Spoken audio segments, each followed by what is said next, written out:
This is one thing I tell people all the time when they're fundraising. Do not lead with, give me money to help me launch my new organization. That does not motivate anybody. Right. But when you talk about an issue that people care about, like Black boys, right? Like by the time Black boys get in the third grade, people know whether they're going to end up in jail or not, right? Like there's a prison, like a school to prison pipeline. And I know you have sons and I know you have nephews, and that's not going to be their story. Over 50% of Black Americans are unmarried, and only 2% of Black families in America have a net worth over $1 million. We are on our journey to not only join that 2%, but grow that 2%. Facts. I'm Devon Travell, creator of Black Wall Street, the board game, with my beautiful co-host. I'm Sinclair, aka the Health Nerd. You can go to our website at them4show.com, our Instagram at them4show, and our YouTube channel at Melanated Married Millionaires in the Making. And welcome to the M4 Show. So what I heard you say is a little different than what I would tell people, like, okay, how do you start a nonprofit? These are the steps. But I actually like how you phrased it, because these are the steps that people miss. These are the steps that people kind of bypass and go straight to the paperwork. So if I had an idea, I was sitting at home listening, this is the first thing I would do. I would figure out what's the mission, right? Like, what am I actually trying to do? Who am I trying to help? And what changes am I trying to see in them or in the population that I want to work with? And really getting clear on that. Because sometimes when I encounter people, they're like, I just want to help somebody. And I'm like, well, who do you want to help? Mm-hmm. Well, I want to help homeless people. Then I want to help moms. And then I want to help veterans. And then I want to help like kids. And I'm like, well, that's a lot. So let's try one lane and like get really good in one lane. So like getting clear for yourself what your mission is, who you're serving, and why. And I like to do it in terms of like the who, the what, the when, the where, and the why. Sometimes I'll be missing it, but the who, I got to sing it to myself a little bit. Who, the what, the when, the where, and the why. And that simple exercise is really helpful for you to figure out, what the heck am I trying to do here? What's going to be my focus? So that's the very first place I would start. And then the next step should be to do your research. And by doing your research, I mean, figure out who in your area is doing similar work. What are the organizations doing work? How are they structured? Who do they serve? How do they serve them? What are they doing well? What are they not doing well? What are they missing? Like, where are the gaps in your community where you can fill some of those gaps? Because if the worst thing you want to do is duplicate something that's already being done, and you do want to kind of find your own lane and have your own spin on what's happening in your area, right? And sometimes you come up with an idea that nobody's doing, and that's great, but you need to validate that. So you got to do your research, look at data as well. So look at statistics, look at research. What does research say works well and what you want to do? Because I'm pretty sure there's some kind of research study that shows if you do mentoring, you need to do it this way. There's a lot of research on mentoring, right? There's a lot of research on houselessness and things like that. So know what the field is talking about. Like, know what's best practice, so you're starting well informed. So do your research. This one people skip. And part of that research, I would also talk to people who look like the people you want to serve, or who are going through something that you want to help. Ask them questions about, like, what are their biggest struggles, right? What do they want to see happen? What do they think the solutions are? Talk to the people you want to serve. They can give you a lot of great information. And also talk to potential donors. Talk to people who potentially would give to you or who would be interested in giving to you, and ask questions about why they would give. And that helps you with the fundraising. Like, that helps you figure out the right terms to use and buttons to push when you're fundraising. So that's number 2.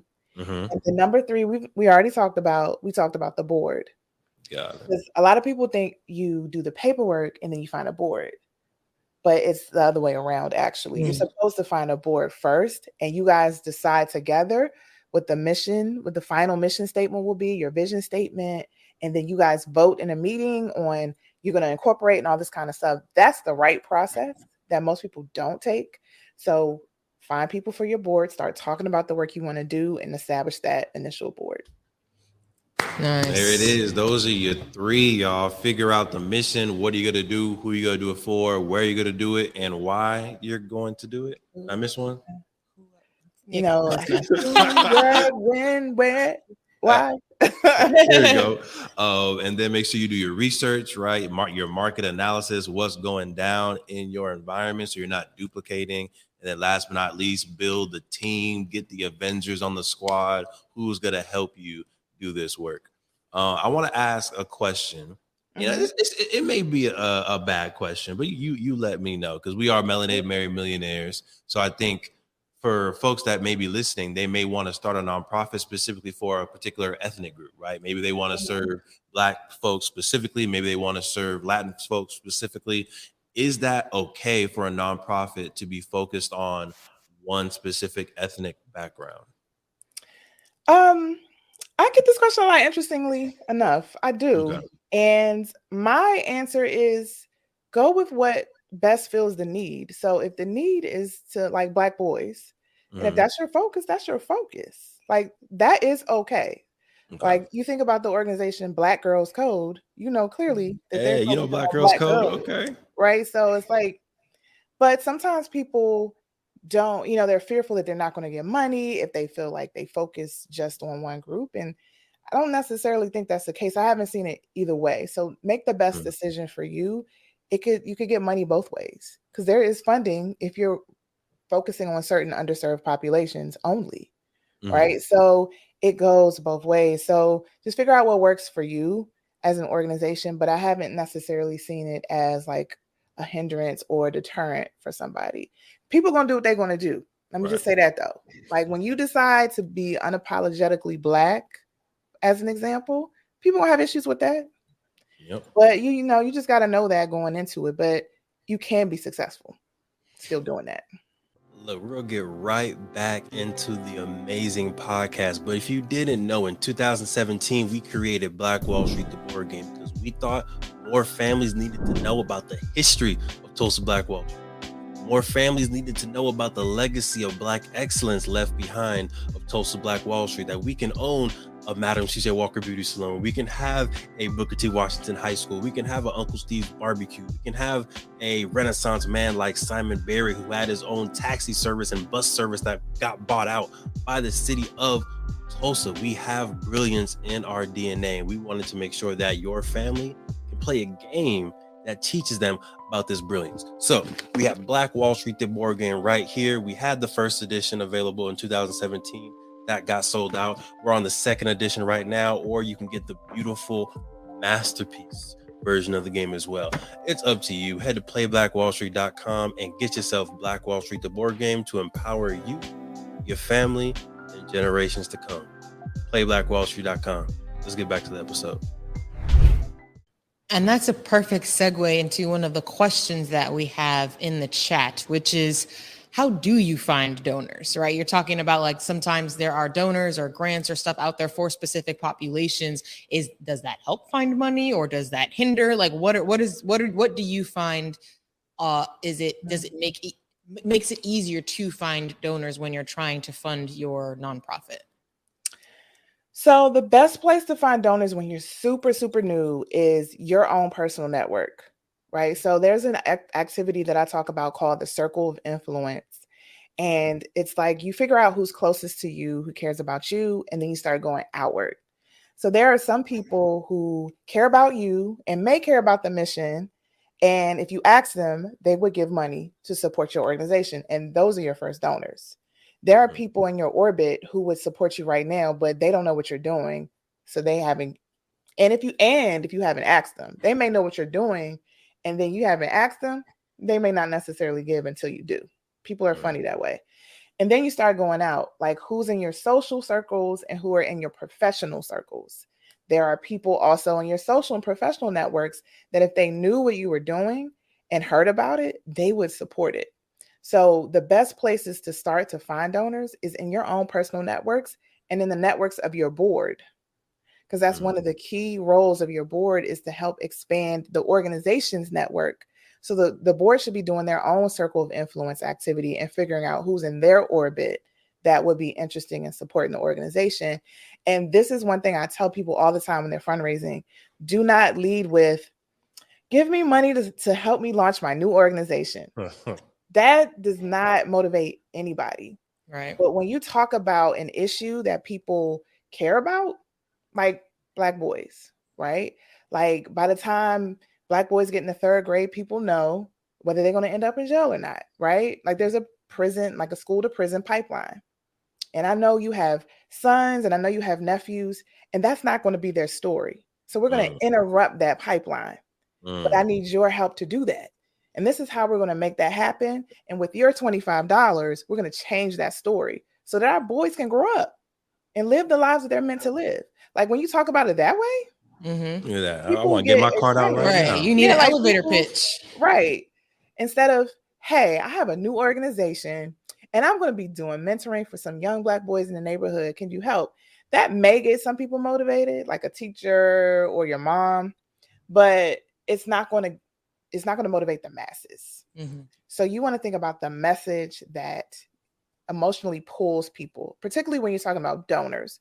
Grants are a little different, but I know the question was about donors. So like, it's an emotional decision to give, right? Like people got to give up of their dollars, their hard-earned dollars.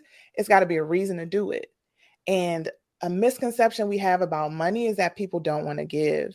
And I do not believe that. I do not come from a scarcity mindset when it comes from fundraising, and it does not benefit you to have a scarcity mindset when it comes to fundraising. So if you believe that there's not enough money out there, then there isn't. But if you believe there is enough money out there and people do give, then they do. And I mean, I could go on forever, but let me just give you an example. Damar Hamlin, the Buffalo Bills player who collapsed on the field this past winter, he had a toy drive it was like a random town in Pennsylvania. It had like maybe $1,000, $2,000 on the GoFundMe. When he collapsed on the field, he raised like up to $4 million for a toy drive in a random Pennsylvania town. I don't mean to call the town random. I mean, so don't get offended if you're from there, but I'm just saying, like, people didn't have any attachments to that town. And people probably didn't even know his name before that happened. But it was a compelling story, and they decided to give because it was emotional. It was an emotional decision for a lot of people. So if you would have said, well, people ain't giving right now, they don't know about that town. Like, why would they give? People will surprise you constantly when it comes to money. You have no idea what people are willing to do. And I love to say all the time, people are grown. Let people do with their money what they want to do. Right. It's your job to present the opportunity and let whatever else happen. But if you're already saying, well, they're not going to give, then they're not going to give. So I'm done lecturing. I'm just saying, you cannot approach it with the scarcity mindset, because you won't raise what you need. And we definitely hope that folks that are listening hold and grasp that growth mindset, that abundance mindset that Tiffany was just saying. Money is literally abundant. They print it every day, y'all. Right. All right. It's up to you to tell your story and go get it. Thank you for supporting the M4 show and our mission to increase the wealth of Black families. If you received any value from this episode, any value at all, any, do us a favor and give us a like and subscribe on YouTube and Apple, Spotify, anything, all of them. All of them. Wherever you're listening, go ahead and like and subscribe. And after you like and subscribe, make sure you send this episode to at least one family that you really want to see win.